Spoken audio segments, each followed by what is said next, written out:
Assalamualaikum dan salam sejahtera. Buletin 13 21 Mei bersama saya Marniza Osman.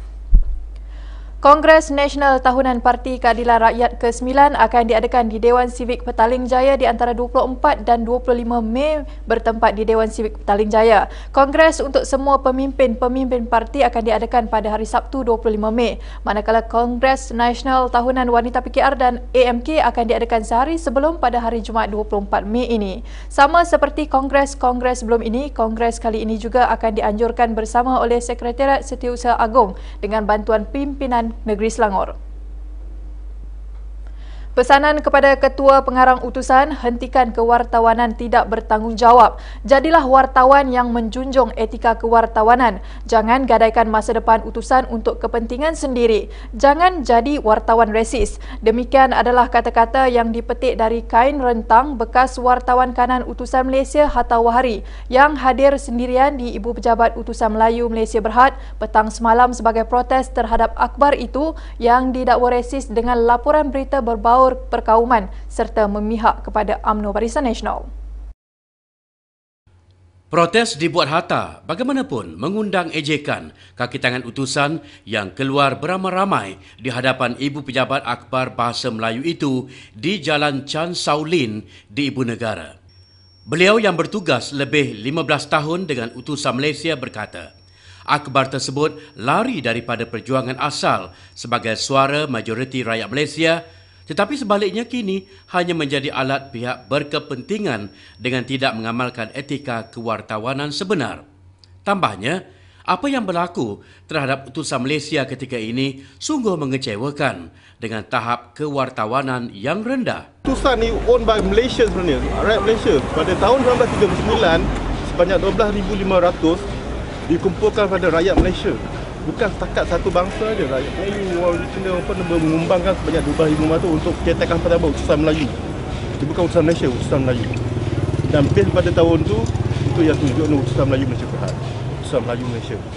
Utusan Melayu Berhad dulu. Tak ada Utusan Melayu tunjuk dulu Utusan Berhad. So sebenarnya dana yang datang menunjukkan Utusan Melayu ni bukan dana daripada orang UMNO. Kan? 12,500 adalah daripada dana rakyat Malaysia dulu. Kita kena faham konsep tu.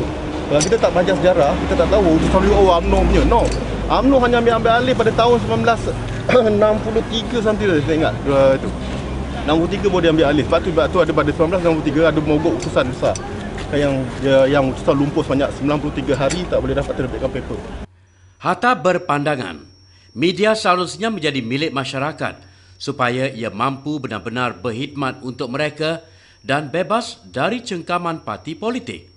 Beliau dipecat ekoran dakwaan memburukkan imej syarikat utusan melalui kenyataannya di beberapa portal berita seperti Malaysian Insider, Malaysia Kini, Merdeka Review dan Akhbar The Sun. Selain dikatakan mengkritik utusan secara terbuka berhubung isu pemilikan UMNO, kejatuhan edaran akhbar dan kelemahan pengarang. Satu Pesta Suara Rakyat 505 Himpunan Bantah Penipuan PRU ke-13 akan dilancarkan 25 Mei ini bagi mendedahkan kepada umum bukti penipuan yang diperolehi pada pilihan raya umum ke-13 PRU ke-13. Himpunan ini sekaligus menafikan sebarang tomahan sebelum ini bahawa akan berlaku Malaysia Spring yang bakal dianjurkan bagi menggulingkan kerajaan sedia ada. Jurucakap Suara Rakyat 505 Badrul Hisham Syaharin atau dikenali sebagai Cik Gubat menegaskan asas pesta ini adalah mencari demokrasi yang digelapkan pada 5 Mei lalu dan ianya akan diadakan secara aman di Padang Majlis Bandaraya Petaling Jaya MBPJ MCOP Mall. Kami Suara Rakyat 505 menegaskan no such thing about Malaysian Spring. Ia tidak ada kena-mengena dengan Malaysia Spring atau rampasan kerajaan yang akan berlaku atau dirancang berlaku. Sebaliknya, rakyat terus bangkit mencari demokrasi yang telah digelapkan pada pilihan raya 5 Mei. Asas kita demokrasi. Kita turun ke jalan adalah untuk mencari semula demokrasi dan tuntutan kita cukup jelas. Dan Malaysian Spring ini hanya momokkan mereka yang takut dengan kebangkitan rakyat.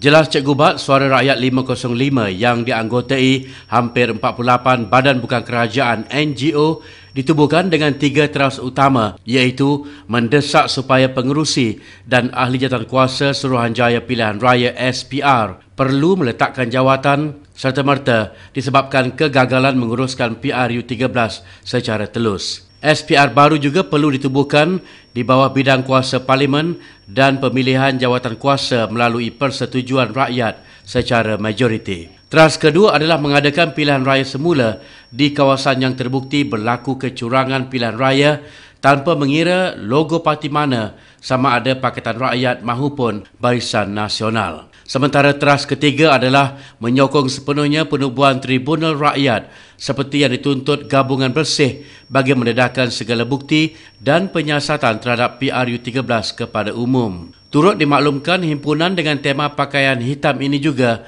akan digerak di seluruh negara bagi mendedahkan bukti penipuan dan melawan segala bentuk penipuan yang telah mencemarkan sistem demokrasi Malaysia tercinta. Dalam pada itu, Solidariti Anak Muda Malaysia SAMM turut mengecam penahanan aktivis mahasiswa Adam Adli Abdul Halim ekoran ucapan beliau pada program Perpaduan Malaysia 13 Mei yang lalu. Dan kami mengambil tanggungjawab sebagai penganjur pada malam tersebut mendapatkan semula hak demokrasi.